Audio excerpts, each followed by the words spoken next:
Hi hello வணக்கம். இன்றைக்கி நம்ம சேனலில் ரொம்ப சூப்பரான ஒரு டேஸ்ட்டான பிரேக்ஃபாஸ்ட் ரெசிபி தான் செய்ய போகிறோம். இது ரொம்ப ஹெல்த்தியான பிரேக்ஃபாஸ்ட் ரெசிபி.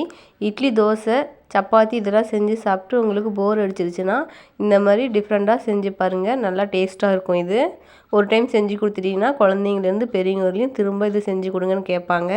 இப்போ வாங்க அதை எப்படி செய்யலான்னு வீடியோக்குள்ளே போய் பார்க்கலாம். அதுக்கு முன்னாடி என்னோடகம் வித் கேடி சமையல் சேனலுக்கு சப்ஸ்கிரைப் பண்ணுங்கள், பெல் பட்டனை கிளிக் பண்ணுங்கள். இப்போ வாங்க அதை எப்படி செய்யலான்னு வீடியோக்குள்ளே போய் பார்க்கலாம். ஒரு அகலமான பாத்திரம் எடுத்துக்கோங்க. அதில் இந்த கப்பில் நான் 2 கப் அளவுக்கு சோயா பன் எடுத்திருக்கேன். மீல் மேக்கர் சின்ன சைஸில் எடுத்திருக்கேன். இப்போ அதில் கொஞ்சம் சூடான தண்ணி ஊற்றிக்கோங்க. ஒரு 5 நிமிஷம் போல் நல்லா ஊற விடுங்க. நல்லா ஊறி வரும். சின்ன சைஸுங்கிறதுனால ஒரு 5 நிமிஷம் இருந்தால் போதும். நீங்கள் இதே பெரிய சைஸில் சோயா பன் எடுத்திருந்தீங்கன்னா ஊற கொஞ்சம் டைம் எடுத்துக்கும். அதுவும் இல்லாமல் நான் சின்ன சைஸில் எதுக்காக எடுத்தேன்னா மிக்சியில் போட்டு அடிக்கும் போது கொஞ்சம் ஈஸியாக அரைப்படும். அதனால தான். இப்போ இது ஊறட்டும். இப்போ இந்த கப்பில் 1 கப் அளவுக்கு நான் கடலைப்பருப்பு எடுத்து 1/2 மணி நேரத்துக்கு முன்னாடியே ஊற வச்சு எடுத்து வச்சுருக்கேன். பாருங்கள், இது நல்லா ஊறி இருக்குது. 2 கப்பு சோயா பன்னுக்கு 1 கப் அளவுக்கு நம்ம கடலைப்பருப்பு எடுத்துருக்கணும். அப்போ தான் நல்லா பர்ஃபெக்டாக வரும்.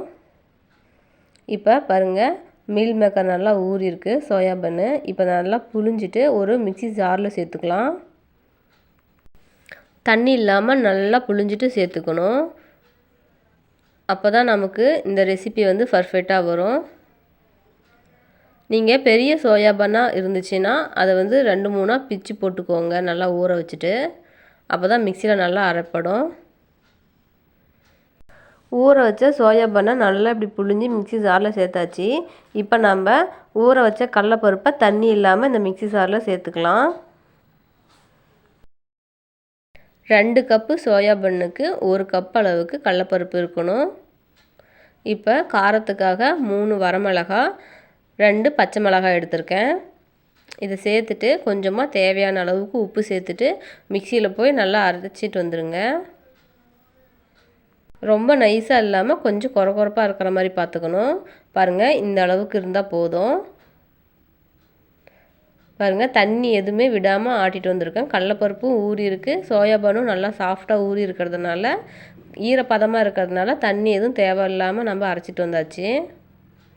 இப்போ இதை ஒரு பவுலுக்கு மாற்றிக்கலாம். பாருங்கள், ரொம்ப நைஸாக இல்லாமல் ஓரளவுக்கு கொரகொரப்பாக இருக்குது. இப்படி இருந்தால் தான் நம்ம சாப்பிடும் போது நல்லா ஒரு டேஸ்ட்டாக இருக்கும். ஒரு பெரிய வெங்காயம் சின்ன சின்னதாக கட் பண்ணி எடுத்துருக்கேன். அதை சேர்த்துக்கிறேன். கருவேப்பிலை சின்ன சின்னதாக நறுக்கி வச்சுருக்கேன். அதையும் சேர்த்துக்கிறேன். கொத்தமல்லி தழை கொஞ்சமாக கட் பண்ணியிருக்கேன். அதையும் சேர்த்துக்கிறேன். சேர்த்துட்டு இதில் நல்லா கலந்து விடுங்க. உங்களுக்கு இஞ்சி பூண்டு விழுது வேணும்னாலும் கொஞ்சமாக சேர்த்துக்கலாம். நல்லா ஒரு வாசனையாக இருக்கும். நான் இன்றைக்கி அதை போடலை. இப்படி நல்லா கலந்து விட்டுட்டு இதை நம்ம இப்போ தோசை சட்டியில் போட்டு எடுக்க போகிறோம். இப்போ மாவு ரெடி ஆகிடுச்சு. இந்த மாதிரி உருண்டை பிடிச்சிக்கோங்க. இந்த சைஸ் இருந்தால் போதும். இப்போ ஒரு வாழை இலை எடுத்துட்டு அதில் கொஞ்சமாக எண்ணெய் தடவிக்கோங்க.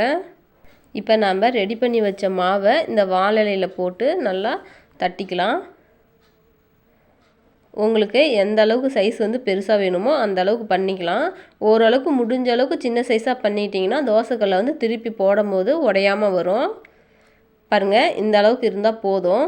நான் இந்த சைஸுக்கு தான் எடுத்திருக்கேன். இப்போ இதை நம்ம தோசைக்கல்லில் போட்டு எடுத்துக்கலாம். ஸ்டவ் ஆன் பண்ணி தோசைக்கல் ஒன்று எடுத்துக்கோங்க. அதில் லைட்டாக எண்ணெய் தடவிக்கோங்க.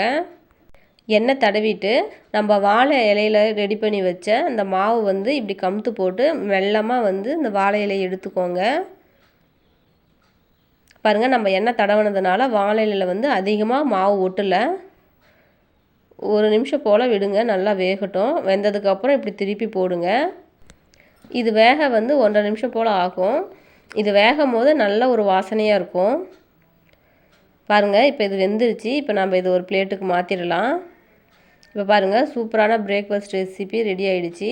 இது சாப்பிடும் போது அவ்வளோ ஒரு டேஸ்ட்டாக இருக்கும். உண்மையாலுமே உங்களுக்கு புது டேஸ்ட்டாக இருக்கும். நீங்கள் வீட்டில் ட்ரை பண்ணி பாருங்கள்.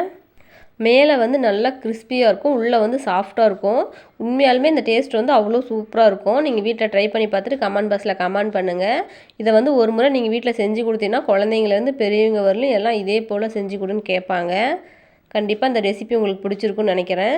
இந்த வீடியோ உங்களுக்கு பிடிச்சிருந்துச்சுன்னா என்னுலகம் வித் கேடி சமையல் சேனலுக்கு சப்ஸ்கிரைப் பண்ணுங்கள், பெல் பட்டனை கிளிக் பண்ணுங்கள். மீண்டும் ஒரு அழகான வீடியோவில் சந்திப்போம். நன்றி, வணக்கம்.